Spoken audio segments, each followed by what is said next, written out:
Hello दोस्तों, बहुत बहुत स्वागत है आपका द एटी एग्जाम चैनल पे। दोस्तों, भारत के जो भूगोल की सीरीज चल रही थी उसमें मैंने आपको बंगाल की खाड़ी में गिरने वाली नदियां बता दी हुई थी। अब दोस्तों एक आखिरी टॉपिक और इसमें बचा हुआ, और वो दोस्तों क्या है? अंतःस्थलीय नदियां। तो आइए दोस्तों, श्री राम के साथ में ही हम लोग आज एक नदियों की शुरुआत करते हैं। एक नदी है जहां से दोस्तों सवाल एग्जाम में पूछ लिया जाता है, और उस नदियों में कौन सी पढ़ना है?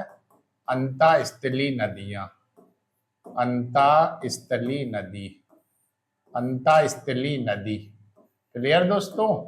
ये पढ़ना है। और अंतःस्थलीय नदी दोस्तों कौन है? लूनी नदी। तो आज हम लोगों को दोस्तों क्या देखना है? कौन सी? लूनी नदी देखना है। लूनी नदी। यहां से दोस्तों एग्जाम में सवाल पूछ लिए जाते हैं लूनी नदी को लेकर के। ठीक है, तो आइए जरा एक छोटा सा मैप बनाते हैं, उसी के थ्रू इसको समझते हैं। तो जैसे ये दोस्तों हम लोग भारत का मैप बनाया छोटा सा। क्लियर? और ये हिस्सा इसमें कर लेते हैं राजस्थान वाला। ठीक है, अंतःस्थलीय में। तो दोस्तों यहां अगर बात करें तो यहां पर दोस्तों एक पहाड़ पड़ता है राजस्थान में। एक कौन सा पहाड़? नाग पहाड़। राजस्थान में दोस्तों कौन सा पहाड़ पड़ता है? नाग पहाड़। नाग पहाड़ है कहां पर? अजमेर में। कहां पर है? अजमेर। ठीक है, नाग पहाड़ कहां पर है? अजमेर। और दोस्तों इसी नाग पहाड़ से ही एक नदी ऐसे आती है, और ये दोस्तों गुजरात में जो क्षेत्र है, कौन सा क्षेत्र है? कच्छ का रण क्षेत्र। कच्छ का रण क्षेत्र। ठीक है, कच्छ का रण क्षेत्र है। यहीं पर दोस्तों ये नदी क्या हो जाती है? समाहित हो जाती है, दलदल में चली जाती है। नदी का नाम दोस्तों क्या है? लूनी नदी। लूनी नदी। तो अगर आपसे कहे लूनी नदी का उद्गम कहां से होता है, तो नागपाड़ अजमेर से। मुहाना कहाँ है? कच्छ का रण क्षेत्र गुजरात में। ठीक है, इस लूनी नदी की दोस्तों जो लंबाई है, वो जो लंबाई है लूनी नदी की, वो कितनी है? 495 किलोमीटर। 495 किलोमीटर।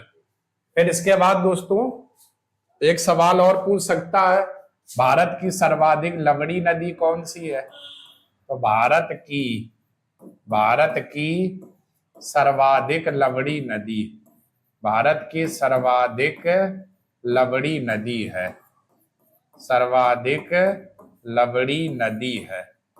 ठीक है दोस्तों, तो अगर आपसे कहे भारत की सर्वाधिक लंबी नदी कौन सी है, तो आपका जो आंसर हो जाएगा वो क्या हो जाएगा? लूनी नदी। लूनी नदी। एक सवाल दोस्तों ये भी पूछा जा सकता है, इस नदी का इस नदी का ऊपर का जल मीठा, ऊपर का जल मीठा, और नीचे का जल और नीचे का जल खारा रहता है। नीचे का जल खारा रहता है। ठीक है, तो ये भी दोस्तों आपसे एग्जाम में एक सवाल पूछ सकते हैं, कौन सी वो नदी है जिसका ऊपर का जल तो मीठा रहता है लेकिन नीचे का जल खारा रहता है? वही कैल्शियम, मैग्नीशियम और दोस्तों नमक अमक के ये सब सिलिकेट पाए जाते हैं, नमक पाया जाता है। इसलिए दोस्तों ये क्या हो जाता है? नीचे का जल खारा रहता है। ठीक है, अगर दोस्तों आपसे कहे कि ये जो लूनी नदी है, इनकी सहायक नदियां कौन सी है? लूनी की सहायक नदियां, ये भी तो दोस्तों आपसे पूछ सकता है, लूनी की सहायक नदियां। ठीक है, तो आपकी सहायक नदियां कौन कौन सी है? लीलड़ी, लीलड़ी, लीलड़ी। लीलड़ी के बाद दोस्तों कौन सी है सहायक नदी? सूखड़ी, सूखड़ी। और सूखड़ी के बाद दोस्तों जो सहायक नदी वो कौन सी है? जवाई। लीलड़ी, सूखड़ी, जवाई, ये लूनी की क्या है? सहायक नदी। सहायक नदी। तो लूनी का उद्गम नागपाड़ अजमेर राजस्थान, मुहाना कच्छ के रण के क्षेत्र में विलुप्त हो जाती है, समाहित हो जाती है। ठीक है, लंबाई 495 किलोमीटर। भारत की सर्वाधिक लंबी नदी है। ऊपर का जल मीठा, नीचे का खारा रहता है। सहायक नदी लूलड़ी, सीखड़ी, जवाई। ठीक है दोस्तों, चलो स्क्रीनशॉट ले लो, फिर दोस्तों और आगे बात करते हैं। इसके बाद दोस्तों अब हम लोग एक हेडिंग देख लेते हैं, नदियों की अवस्थाएं। नदियों की अवस्थाएं, अवस्थाएं। ठीक है, क्या देखेंगे दोस्तों? नदियों की अवस्थाएं। ठीक है, तो इन नदियों की दोस्तों अगर बात करें तो तीन अवस्थाएं होती हैं। इस तरीके से इन नदियों की दोस्तों कितनी अवस्थाएं होती? तीन। पहली जो अवस्था होती युवावस्था। कौन सी अवस्था? युवावस्था, नदियां। दूसरी होती है दोस्तों प्रौढ़ावस्था। कौन सी? प्रौढ़ावस्था। और तीसरी जो अवस्था होती है वो कौन सी होती है? वृद्धावस्था। वृद्धावस्था। तो ये दोस्तों नदियों की क्या होती है? तीन अवस्थाएं होती है, युवावस्था, प्रौढ़ावस्था और वृद्धावस्था। तो जब दोस्तों नदी कोई भी हो युवा अवस्था में होती है तो गर्म खून रहता है, जैसे नए लड़कों का गर्म खून रहता है। तो जब युवा अवस्था में कोई नदी होती है तो वो कौन से भाग में प्रवेश करती है? पर्वतीय भाग में प्रवेश। पर्वतीय भाग में प्रवेश। पर्वतीय भाग में प्रवेश। और जब कोई नदी पर्वतीय भाग में प्रवेश करेगी तो ये नदी किसका निर्माण करती है? किन किन चीजों का निर्माण करेगी? वी आकार की घाटी। क्या बनाएगी? वी आकार की घाटी, कामा गार्ज, कामा कैनियन। ठीक है, गार्ज कैनियन, वी आकार की घाटी, ये दोस्तों नदी बनाती है। तो युवावस्था में नदियां पर्वतीय भाग में प्रवेश करती है। ठीक है, कौन से भाग में? पर्वतीय भाग में। और पर्वतीय भाग में वी आकार की घाटी, गार्ज, कैनियन, इन सभी आकृतियों का क्या करती है? निर्माण करती है। प्रौढ़ावस्था में गर्म खून शांत हो गया तो मैदानी भाग में प्रवेश करती है। मैदानी भाग में प्रवेश। मैदानी भाग में प्रवेश। ठीक है, तो मैदानी भाग में प्रवेश करती है नदियां। और जब मैदानी भाग में दोस्तों ये प्रवेश करेंगी तो ये नदियां किसका निर्माण करेंगी? तो आइए जानते हैं। तो निर्माण ये किसका करती? जलप्रपात, जलप्रपात, गर्त और वो क्षिप्रिका, जलप्रपात, क्षिप्रिका, गर्तिका। ठीक है, और जब बूढ़ी हो जाती कोई भी नदी तो वृद्धावस्था में नदियां वृद्धावस्था में डेल्टा बनाती है। डेल्टा बनाती है। तो वृद्धावस्था में नदियां क्या बनाती हैं दोस्तों? डेल्टा बनाती हैं। तो तीन बातें हो गई। युवावस्था में नदियां पर्वतीय भाग में प्रवेश करती हैं, प्रौढ़ावस्था में नदियां मैदानी भाग में प्रवेश करती हैं, और वृद्धावस्था में नदियां डेल्टा बनाती हैं। तो ये नदियों की तीन अवस्थाएं अपने यहाँ चलती है। ठीक है, चलो स्क्रीनशॉट लो, फिर कुछ बातें और आगे देखते हैं।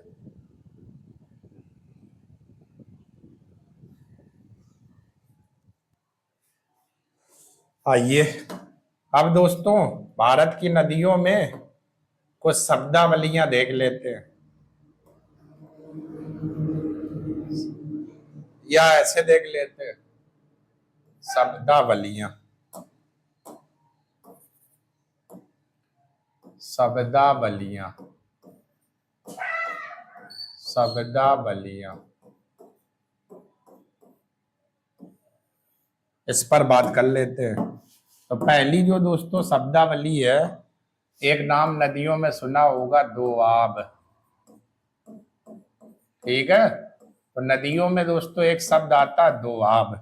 तो दोआब किसे कहते हैं?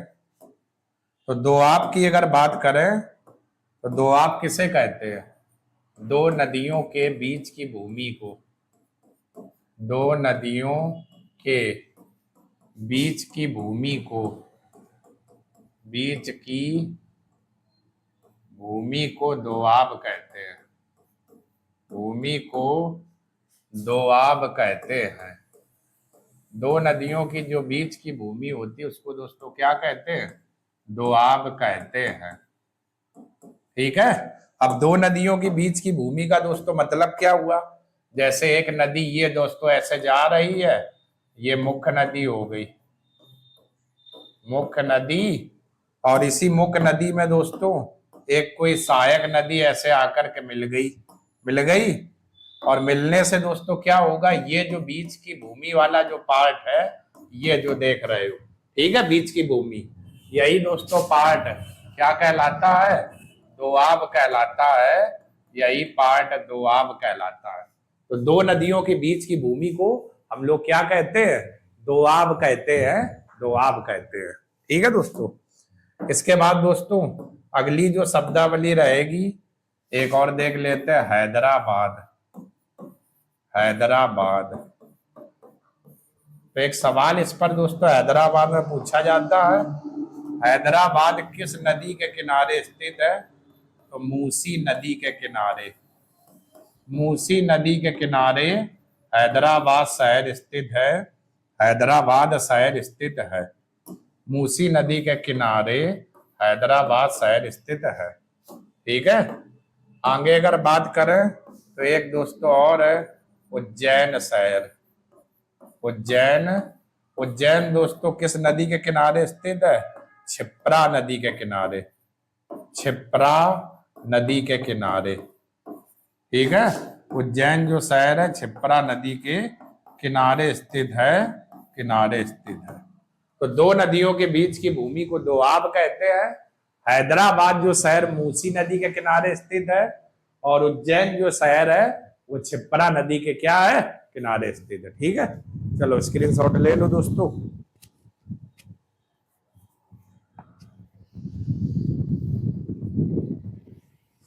स्क्रीनशॉट ले लो आप लोग अच्छे से।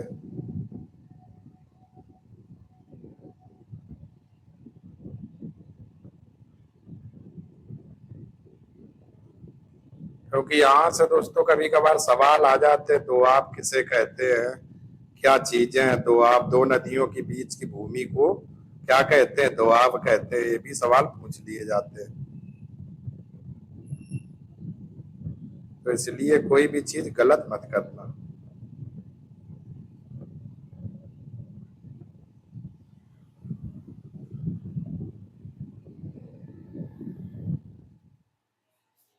आइए, एक दोस्तों शब्दावली है, नदी विसर्प।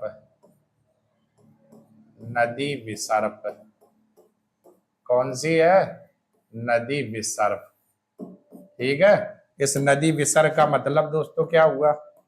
जब कोई नदी ऐसे टेढ़े मेढ़े मार्ग से होकर के ऐसे जाती है, तो आप देखो ये कोई नदी हो गई, और ऐसे क्या जा रही? टेढ़े मेढ़े मार्ग से होकर के ये नदी जा रही है। ठीक है। तो आप जरा देखो, टेढ़े मेढ़े मार्ग से होकर के जा रही, तो सांप ऐसी आकृति बन रही है। इसे ही हम लोग क्या कहते हैं? नदी विसर्प। नदी विसर्प। तो जब नदी कोई टेढ़े मेढ़े मार्ग से होकर के ऐसे जाती है इस तरीके से, तो उसे हम लोग क्या कहते हैं? नदी विसर्प कहते हैं। तो जब कोई नदी टेढ़े मेढ़े मार्ग से होकर के गुजरती है तो उसे हम लोग नदी विसर्प कहते हैं। क्लियर? इसके बाद दोस्तों बात करें, चापाकार डेल्टा कौन नदियां बनाती? चाप के आकार का चापाकार डेल्टा। ठीक है। तो चापाकार जो डेल्टा बनाती हैं वो दोस्तों कौन सी? सिंधु, गंगा और ब्रह्मपुत्र। सिंधु, गंगा और जो ब्रह्मपुत्र जो नदी है ये डेल्टा बनाती है, लेकिन कैसा? चापाकार। ब्रह्मपुत्र। तो ये तीन नदियां चाप के आकार का क्या बनाती हैं? डेल्टा बनाती। चाप आप ऐसे ही तो लगता है, चाप इस तरीके से, ऐसे इस तरीके से। तो चाप के आकार का ये तीन नदियां डेल्टा बनाती है। ठीक है। चलो स्क्रीनशॉट लो, फिर कुछ बातें दोस्तों और देख लेते हैं।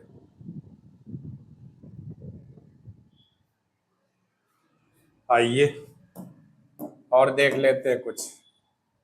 एक जैसे कोसी जो नदी है, कौन सी नदी? कोसी नदी।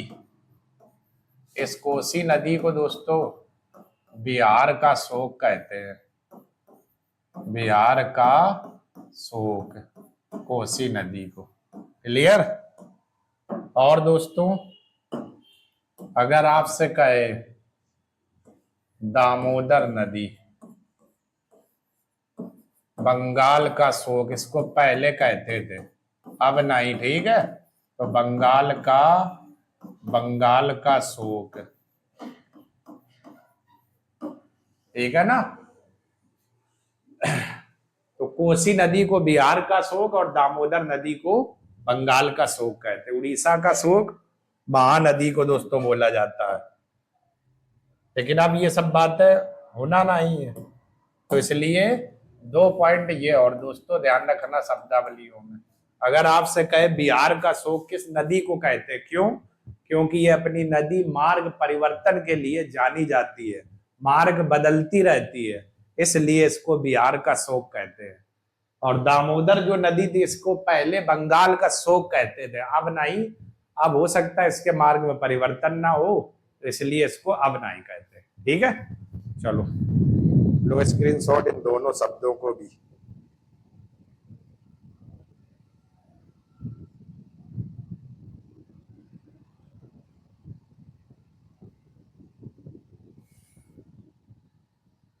तो ये दोस्तों नदियों का कुछ जो पार्ट था, जो रह गया था शेष पार्ट, मैंने आपको करवा दिया। नदिया वाला जो चैप्टर था ये आपका पूर्णतः कंप्लीट हो गया। अगली जो क्लास रहेगी बहुउद्देशीय परियोजनाएं जलप्रपात को लेकर के रहेगी। तो दोस्तों उम्मीद करते हैं कि मैंने जितनी भी चीजें आज आपको बताई अच्छे से समझ में आ गई होंगी। इनको नोट्स बना लेना अच्छे से। कल दोस्तों हम लोग एक नई क्लास के साथ में फिर से मिलेंगे। और दोस्तों वीडियो को हमारे लाइक और सब्सक्राइब आप लोग नहीं कर रहे हो दोस्तों, ज्यादा से ज्यादा शेयर भी कर दिया करें, ठीक है। तो कल दोस्तों हम लोग एक नई क्लास के साथ में फिर से मिलेंगे। तब तक के लिए आप सभी लोगों का बहुत बहुत दोस्तों धन्यवाद। जय हिंद दोस्तों।